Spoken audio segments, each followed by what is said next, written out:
Di tengah banyak pihak yang pesimistis dengan makan siang gratis, Presiden terpilih Prabowo Subianto mulai gerilya menganalisis bentuk kebijakan seperti apa yang paling tepat untuk negara kita ini. Salah satunya dengan kunjungan ke sejumlah negara yang dilakukan Prabowo kemarin.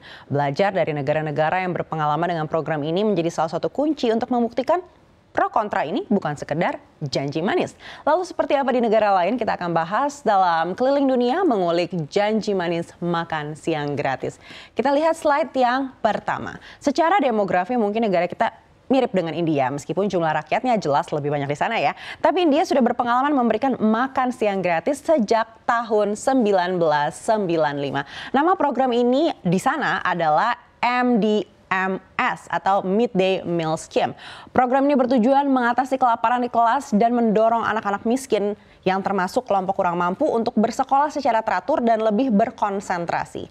Pemerintah India berupaya mengatasi masalah ketahanan pangan, kekurangan gizi dan akses pendidikan yang pada saat itu menjadi masalah besar di India.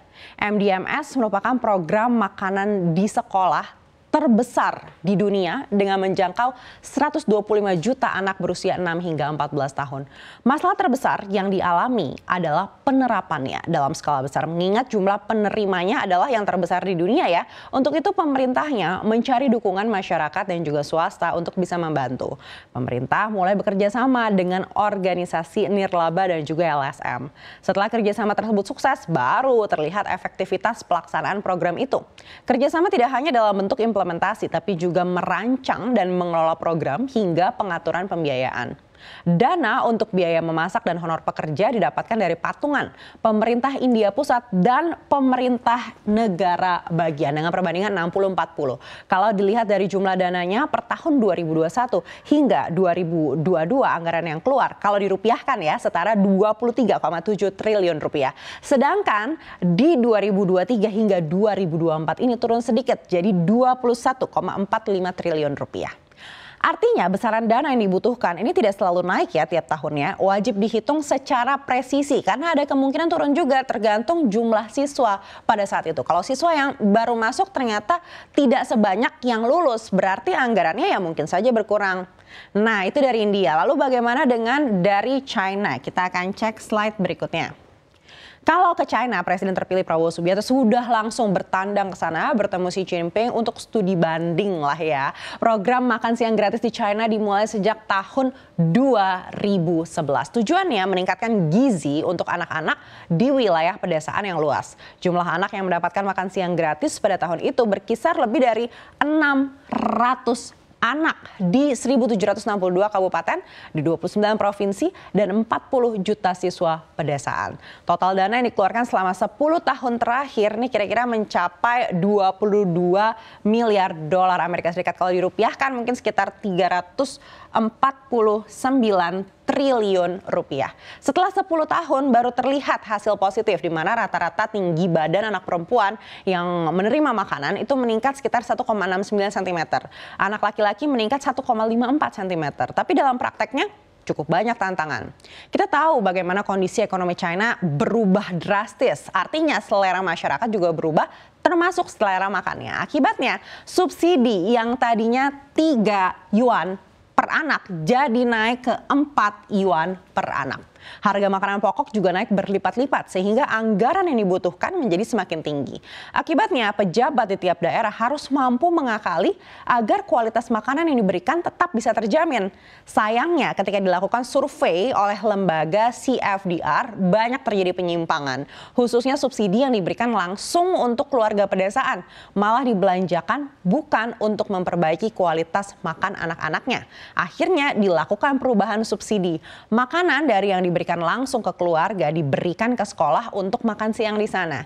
Pemerintah merogoh kocek hingga 500 juta yuan untuk program ini. Belum termasuk 96 juta yuan untuk membangun kafetaria di sekolah dan 70 juta yuan untuk membayar staf kantin.